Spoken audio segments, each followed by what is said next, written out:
Hello everyone, this is me Shivali Sharma. So this is part 2 of the chapter natural vegetation. ठीक है, इससे पहले हमने पार्ट 1 कवर करा था जिसमें हमने tropical evergreen and tropical deciduous forest के बारे में देखा था. आज हम देखेंगे ट्रॉपिकल थॉर्न फॉरेस्ट्स के बारे में. अब ट्रॉपिकल से आपको क्या समझ आता है? ये वाला रीजन मतलब Tropic of Cancer and Tropic of Capricorn के बीच वाला region is tropical. And thorn forest मतलब कांटे वाले फॉरेस्ट. सो वो फॉरेस्ट जो कांटे वाले होते हैं इस रीजन में, उनके बारे में हम ट्रॉपिकल थॉर्न फॉरेस्ट उनको कहते हैं और उनके बारे में पढ़ेंगे.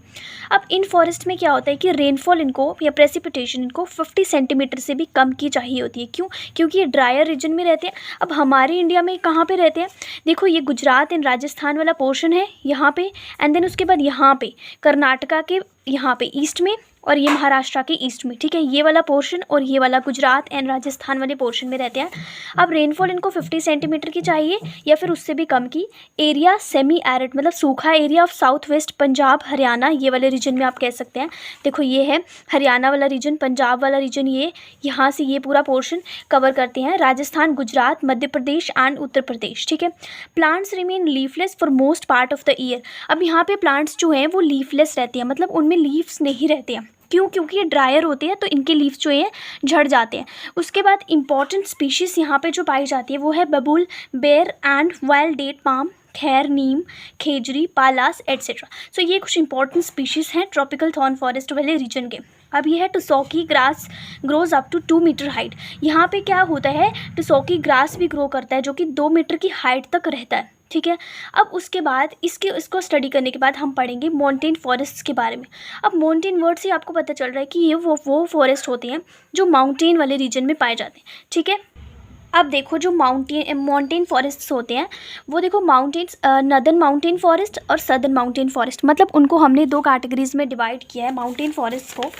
देखो, ये वाला जो पोर्शन है, इस पोर्शन में ये वाला जो पोर्शन है इनको हम नदर्न माउंटेन फॉरेस्ट कहेंगे, और जो सदर्न है ये प्लेट्यू वाला जो रीजन है साउथ में, इसको हम सदर्न माउंटेन फॉरेस्ट कहेंगे. ठीक है, अब देखो हम पढ़ते हैं. Himalayas show succession from tropical to tundra due to altitude at foothills deciduous forest. देखो, हिमालयस में क्या होता है कि हम सक्सेशन देखते हैं फॉरेस्ट्स का. लाइक यहाँ पे अगर आपको ट्रॉपिकल मिलेगा, हाइट के साथ क्या होता है, जैसे ये देखो एल्टीट्यूड के साथ क्या होगा, यहाँ पे टेम्परेचर कुछ और होगा, यहाँ पे टेम्परेचर कुछ और होगा. तो फॉरेस्ट्स में भी वेरिएशंस आएंगे. जो फॉरेस्ट्स यहाँ पे आपको देखने को मिलेंगे वो यहाँ पे नहीं होंगे. ठीक है, तो यहाँ से जैसे ट्रॉपिकल स्टार्ट हो गए, फिर उसके बाद टेम्परेट भी आएंगे, डेसिडियस आएंगे, और फिर ऊपर जाते जाते तंद्रा वेजिटेशन मतलब जहाँ पे बारिश काफ़ी कम होती है, और आपको मॉसिस और लीचिन्स वगैरह या लीचेस भी ही दिखेंगे. ठीक है, अब हिमालय से ऐसा होता है कि सक्सेशन देखने को मिलता है. फुट हिल्स में क्या होता है, डेसिडियस फॉरेस्ट पाए जाते हैं, succeeded by weight temperate. Temperate वो फॉरेस्ट रहते हैं जो ठंडा इलाका होता है, बारिश कम होती है लेकिन ठंडा इलाका रहता है, वहाँ के फॉरेस्ट सबसे पहले आपको डेसिडियस देखने को मिलेंगे यहाँ पे. ठीक है, माउंटेन के बिल्कुल फुट हिल में आपको क्या होगा, डेसिडियस फॉरेस्ट मिलेंगे, देन आपको टेम्परेट मिलेंगे, और फिर 1000 to 2000 मीटर्स की हाइट पर आपको वेट टेम्परेट फॉरेस्ट देखने को मिलेंगे. अब अगर नॉर्थ ईस्ट इंडिया की बात करें, लाइक ये वाले रीजन की, सिक्किम वाले रीजन की, या फिर दार्जिलिंग और ये वाले रीजन की बात करें, तो यहाँ पे oak and chestnut are predominant. ये 2 इंपॉर्टेंट ट्रीज़ हैं जो कि यहाँ पे प्रिडोमिनेंट मतलब आपको ज़्यादा मात्रा में देखने को मिलते हैं. अब जो पाइन फॉरेस्ट है बिटवीन ये रहेगा 1500 या फिर 1500 to 1750 मीटर. चीर पाइन कमर्शियल ट्री मतलब कि जो पाइन ट्री है ये आपको इतनी हाइट पर, लाइक आप लगा लो 1500 की हाइट तक आपको इस रीजन में आपको देखने को ये मिलेंगे. ठीक है, और चीर पाइन जो कि एक कमर्शियल ट्री है, आपको पता है मैंने लास्ट पार्ट में आपको बताया था कि ब्रिटिशर्स ने जो किया था, ये चीर पाइन के ट्रीज़ उन्होंने लगाने स्टार्ट किए थे क्योंकि ये रेलवे कंस्ट्रक्शन में बहुत ज़्यादा हेल्प करते थे. अब उसके बाद देखो, देवदार ट्री है जो कि एंडेमिक स्पीशीज़ है, लाइक ये यूनिक स्पीशी है हमारे इंडिया का. ठीक है, इंडिया में ही है और कहीं आपको नहीं देखने को मिलेगा. ये वेस्टर्न पार्ट में पाया जाता है, लाइक इस पार्ट में ये पाया जाएगा. उसके बाद durable would used in construction. अब ये जो देवदार है ना, ये वुड होती है. ठीक है, इसकी लकड़ी जो है ये बहुत ज़्यादा इंपॉर्टेंट होती है कंस्ट्रक्शन पर्पस के लिए, तो इसको उसके लिए यूज़ किया जाता है. अब उसके बाद है चिनार एंड वालनट. ये 2 इंपॉर्टेंट फेमस कश्मीरी हैंडीक्राफ्ट्स हैं, ये आपको कश्मीर वाले रीजन में देखने को मिलेंगे. ठीक है, चिनार एंड वॉलनट.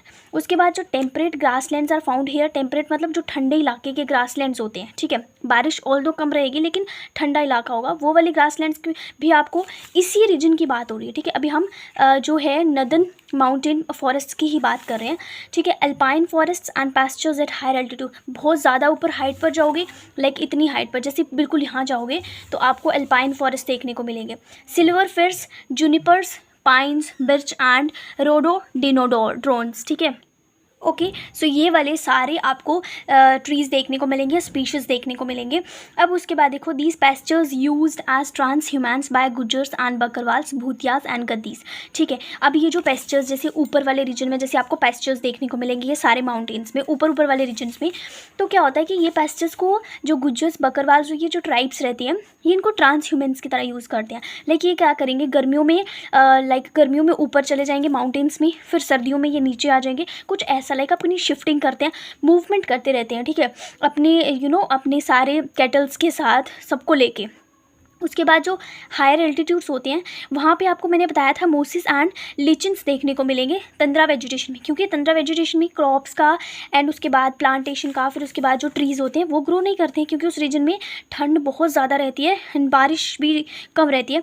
तो इस रीजन में, बिल्कुल तंद्रा वाले रीजन में आपको मोसिस एंड लिचन्स, ये जो कहते हैं ना एल्गी सी हो जाती है ग्रीन ग्रीन, तो वो आपको देखने को मिलती है। ठीक है, अब उसके बाद हम बात करेंगे सदर्न माउंटेन फॉरेस्ट। ये हमने नॉर्थ वाले रीजन की बात कर ली है, ये वाले रीजन की। अब हम बात करेंगे साउथ वाले रीजन की। ठीक है, यहाँ पे जो माउंटेन्स हैं उनकी बात करते हैं। अब देखो, 3 distinct areas of peninsula India. Peninsula India को आप समझते हैं कि ये वाला रीजन जो है ये पेनिनसुला इंडिया है। ठीक है, यहाँ तक मध्य प्रदेश का हाफ रीजन तक हमारे पास पेनिनसुला इंडिया है। अब यहाँ पे भी क्या क्या है, वेस्टर्न घाट्स हैं, Vindhyas and Nilgiri, closer to the tropics. अब क्या है, यहाँ पे भी आपको ये वेस्टर्न घाट्स देखने को मिलेंगे। ठीक है, नीलगिरी नीचे आपको देखने को मिलेंगे, ये वेस्टर्न पूरा नीलगिरी। ठीक है, उसके बाद आपको विंध्यास एंड सतपुरा, यहाँ पे पता है आपको ये विंध्यास एंड सतपुरा ये रेंजेस हैं मध्य प्रदेश से निकलती हुई। फिर उसके बाद इनके बीच में से आपको पता है नर्मदा तापी रिवर्स भी निकलती हैं। तो ये वाले रीजन 3 इंपॉर्टेंट है, वेस्टर्न घाट्स है, विंध्यास एंड देन नीलगिरीज। तो ये आपको पता है ट्रॉपिक से क्लोज है। क्यों क्लोज है, हमें पता है हमारा जो ट्रॉपिक है ये है। ठीक है, ट्रॉपिक ऑफ कैंसर यहाँ से जाएगा, तो ये कितने पास हैं। ठीक है, तो ये पास होने के कारण, क्योंकि ये ट्रॉपिक से पास है 1500 मीटर सी लेवल, और सी लेवल से भी इनकी जो हाइट है ये 1500 मीटर्स की ही है। तो जिस कारण क्या है कि vegetation is temperate in higher regions, subtropical on lower regions of western Ghats, Kerala, Karnataka, Tamil Nadu. तो अब देखो यहाँ पे क्या है कि वेजिटेशन आपको जो है वो टेम्परेट देखने को मिलेगा। अब यहाँ पे भी वेरिएशन है, लाइक ये वेस्टर्न घाट्स हैं तो यहाँ पे भी वेरिएशन है, ये थोड़ा ऐसे टिल्टेड सा है। तो यहाँ पे क्या रहता है कि नदर्न एंड सदर्न जो हमारे पोर्शंस हैं वहाँ पे भी वेरिएशन देखने को मिलेगा आपको। जो हमारा नदर्न वाला पोर्शन है, हायर जो रीजन्स है वहाँ पे आपको टेम्परेट जो वेजिटेशन देखने को मिलेगा, और सब ट्रॉपिकल आपको लोअर रीजन्स में देखने को मिलेगा। क्यों, क्योंकि देखो जो सब ट्रॉपिकल वाला रीजन है वो लोअर रीजन होता है। अब ये ट्रॉपिक से थोड़ा दूर होता जा रहा है, तो सब ट्रॉपिकल रीजन में आपको क्या देखने को मिलेगा, यहाँ पे सब ट्रॉपिकल वेजिटेशन देखने को मिलेगा आपके हमारे जो लोअर रीजन्स है वेस्टर्न घाट्स के वहाँ पे। ठीक है, केरला, कर्नाटका, तमिलनाडु वाला जो रीजन है, ये वाला जो पोर्शन है यहाँ पे आपको क्या देखने को मिलेगा, सब ट्रॉपिकल वेजिटेशन। और वाइल आपको यहाँ पे क्या देखने को मिलेगा, हमारा ये टेम्परेट आपको वेजिटेशन देखने को मिलेगा। अब जो टेम्परेट फॉरेस्ट्स हैं इनको हम शोलास कहते हैं, नीलगिरी, अन्नामलाई एंड पलानी हिल्स। यहाँ पे नीलगिरी, अन्नामलाई हिल्स के वाले पोर्शन में हम अपने जो हमारे टेम्परेट फॉरेस्ट है इनको हम शोलास कहते हैं। तो ये कम्पिटिटिव एग्जाम के लिए भी इंपॉर्टेंट हो जाता है, एंड आपके MCQ 1 मार्कर के लिए भी इंपॉर्टेंट है कि इनको नीलगिरी, अन्नामलाई एंड पलानी हिल्स में इनको शोलास कहते हैं, टेम्परेट फॉरेस्ट को। अब हम देखेंगे इकोनॉमिक इंपॉर्टेंस। ठीक है, इकोनॉमिक इंपॉर्टेंस में क्या है, देखो हमारे पास मैग्नोलिया, लॉरल, किंचोना एंड वैटल, ये कुछ इंपॉर्टेंट ट्रीज हैं, स्पीशीज़ हैं जो कि इन फॉरेस्ट में पाए जाते हैं। अब फॉरेस्ट जो है ये वाले जो स्पेशली जो माउंटेन फॉरेस्ट हैं ये सतपुरा एंड मेकाल रेंजेस में भी आपको देखने को मिलेगा। आपको पता है ये हमारी जैसे विंध्यास रेंज होगी, तो ये सतपुरा, जैसे ये देखो ये विंध्यास, ये सतपुरा, तो इस रीजन में भी लाइक सतपुरा वाले रीजन में भी आपको ये माउंटेन फॉरेस्ट जो होंगे देखने को मिलेंगे। ठीक है, अब हम बात करेंगे लिटोरल एंड स्वाम्पी फॉरेस्ट के बारे में। अब देखो लिटोरल एंड स्वाम्पी वर्ड से ही आपको पता चल रहा है, sorry so littoral and swamp forest से आपको पता चल रहा है कि वाटरी प्लांट्स है। ठीक है, मतलब जहाँ पे वाटर होगा बहुत ज़्यादा तो वहाँ पे ये वाले फॉरेस्ट जो आपको देखने को मिलेंगे।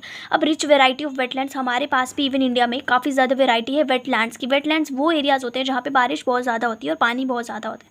अब 70% हमारा जो वेटलैंड है वो हमारा पैडी कल्टिवेशन, राइस ही होते हैं, तो पैडी कल्टिवेशन के अंडर आता है 70% हमारा पूरा एरिया। ठीक है, अब वेटलैंड एरिया जो हमारा इंडिया में है वो है 3.9 मिलियन हेक्टर्स। ठीक है, अब उसके बाद देखो चिलिका लेक एंड ये देखो ओडिशा में हमें चिलिका लेक देखने को मिलती है एंड उसके बाद केओलादेव नेशनल पार्क, ठीक है। अब आर प्रोटेक्टेड आज वाटर, ये आपको गुजरात में देखने को मिलेगा, चिलिका लेक आपको ओडिशा में देखने को मिलेगी। अब ये हमारे प्रोटेक्टेड वाटरफॉल हैबिटेट्स हैं अंडर रामसर कन्वेंशन। अब रामसर कन्वेंशन क्या है, बेसिकली रामसर एक सिटी है जो कि ईरान में है, ठीक है। अब वहाँ पे क्या हुआ कि मीटिंग्स हुई, कुछ डिफरेंट जो कंट्रीज़ के मेंबर्स आए, वहाँ पे मीटिंग्स हुई कि हमें किन रीजन्स को वेटलैंड हैबिटेट की तरह अनाउंस करना है, कौन से वो रीजन्स हैं, कौन से वो हमारे एरियाज़ हैं जिनको हमें वेटलैंड हैबिटेट की कैटेगरी में डालना है। तो हमारे इंडिया में जो सबसे पहले जिसको वेटलैंड की कैटेगरी में डाला गया था वो चिलिका लेक है जो कि ओडिशा में है, और उसके बाद केओलादेव नेशनल पार्क जो कि गुजरात में है। फिर इसको हमारे दो जो ये हैबिटेट्स हैं इनको हमने अपने रामसर साइट में, रामसर कन्वेंशन की साइट में और वेटलैंड हैबिटेट की कैटेगरी में डाला था, ठीक है। अब वाटरफॉल का मतलब हो गया जो हमारे स्विमिंग करते हैं, जो हमारे स्पीशीज़ जो हमारे वो रहते हैं वाटरफॉल, ठीक है, उनको वाटरफॉल कहते हैं। अब टोटल हमारे पास 37 साइट्स आती हैं रामसर कन्वेंशन के अंडर, ठीक है। आज हम 8 साइट्स के बारे में डिस्कस करेंगे जो कि हमारे इंडिया में है, ठीक है। अब यहाँ पे देखते हैं, देखो सबसे पहले हमारे पास आता है countries wetlands grouped into 8 categories. तो हमारे इंडिया में जो है वो टोटल 8 हैं, ठीक है।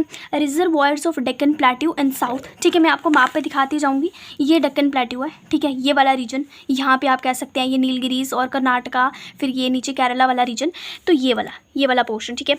अब ये हमारा फर्स्ट है reservoirs of Deccan plateau in south. उसके बाद है lagoons and other wetlands of south west coast. यही बात कर रहे हैं कि साउथ वेस्ट कोस्ट की जो लगून्स यहाँ पे, ये वाला रीजन, ठीक है, ये वाले पोर्शन की बात हो रही है।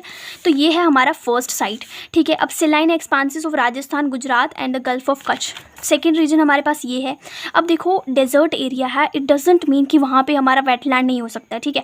तो ये हमारा सेकेंड इंपॉर्टेंट वेटलैंड है, ठीक है। थर्ड है, हम इसको कह सकते हैं हमारा रामसर साइट के अंदर एक इंपॉर्टेंट हैबिटेट है। थर्ड है fresh water lakes from Gujarat eastwards through Rajasthan and Madhya Pradesh.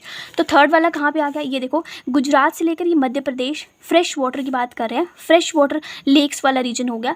Eastward through Rajasthan, ये राजस्थान वाला पोर्शन, गुजरात और मध्य प्रदेश वाला पोर्शन कवर करेंगे, यहाँ पे हमारा थर्ड आ गया। उसके बाद deltaic wetlands and lagoons of east coast. अब डेल्टा वाला रीजन कौन सा है, यहाँ पे जो भी रिवर्स जाती हैं, जो ईस्ट फ्लोइंग रिवर्स होती हैं, जो हमारी बे ऑफ बंगाल में जाती है, सारी डेल्टाज बनाती हैं। तो ये वाला जो पोर्शन है ये हमारा आ गया डेल्टिक रीजन, ठीक है, ईस्ट कोस्ट वाला रीजन या फिर डेल्टिक रीजन।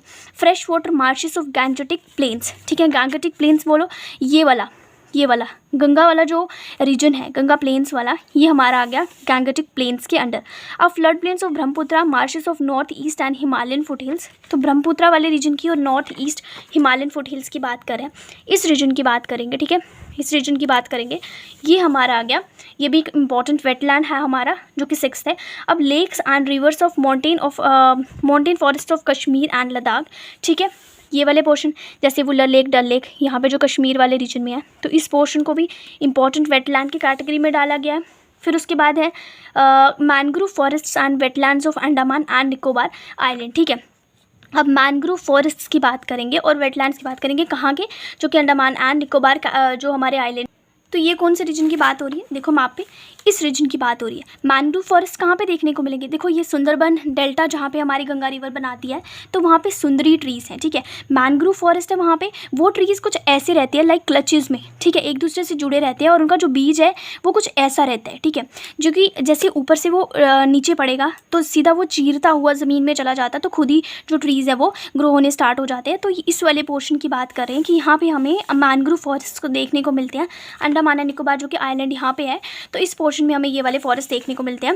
अब उसके बाद देखो it consists of number of salt tolerant species of plants. देखो यहाँ पे क्या रहता है कि सॉल्ट टॉलरेंट स्पीशीज़ रहते हैं, जैसे सुंदरी ट्रीज़ हो गए या सुंदरबन ट्रीज़ जो हो गए, तो ये क्या रहते हैं, साल्ट या सॉल्ट टॉलरेंट स्पीशीज़ रहते हैं। क्यों, क्योंकि आपको पता है कि बे ऑफ बंगाल में हमारा जो वाटर है वो सॉल्टी है, तो जो ट्रीज़ यहाँ पे ग्रो होते हैं, जो भी स्पीशीज़, तो वो हमारे सॉल्ट टॉलरेंट रहते हैं। उसके बाद these forests are shelter to a number of birds. यहाँ पे बहुत ज़्यादा जो बर्ड्स रहते हैं उनके लिए ये जो फॉरेस्ट हैं ये शेल्टर का काम करते हैं। उसके बाद एक अब 7% जो हमारे मैनग्रोव फॉरेस्ट्स हैं, ठीक है, इंडिया में, वो कौन से रीजन में है, जैसे Andaman Nicobar region, Sundarban of West Bengal like Sundarban delta, यहाँ पे ये वाला पोर्शन, फिर उसके बाद हमारे पास है West Bengal, Mahanadi Godavari Krishna deltaic region, मतलब कि जहाँ पे भी जैसे ये महानदी है, ठीक है, महानदी गोदावरी कृष्णा कावेरी, तो ये जो डेल्टास बनाती है रिवर्स, ये वाला पोर्शन, यहाँ पे सुंदरबन डेल्टा वाला रीजन और कुछ अंडमान एंड निकोबार रीजन वाला जो पोर्शन हो गया, वहाँ पे हमारे 7% टोटल मैनग्रोव फॉरेस्ट जो है वो कवर हो जाते हैं। लेकिन इन फॉरेस्ट को भी जो है वो कंजर्वेशन की ज़रूरत है, क्योंकि कहीं ना कहीं ये सॉल्ट टॉलरेंट स्पीशीज़ है, तो कल को अगर हमारी क्रॉप्स को जो हमारे जो सैलिनिटी बढ़ जाएगी, तो उसके बाद हमें कहीं ना कहीं इन स्पीशीज़ का जो है वो यूज़ करना पड़ेगा। तो ये इंपॉर्टेंट फॉरेस्ट्स रहते हैं और हमें इनकी कंजर्वेशन की ज़रूरत है। सो इस पार्ट में इतना ही। I hope you understood it. So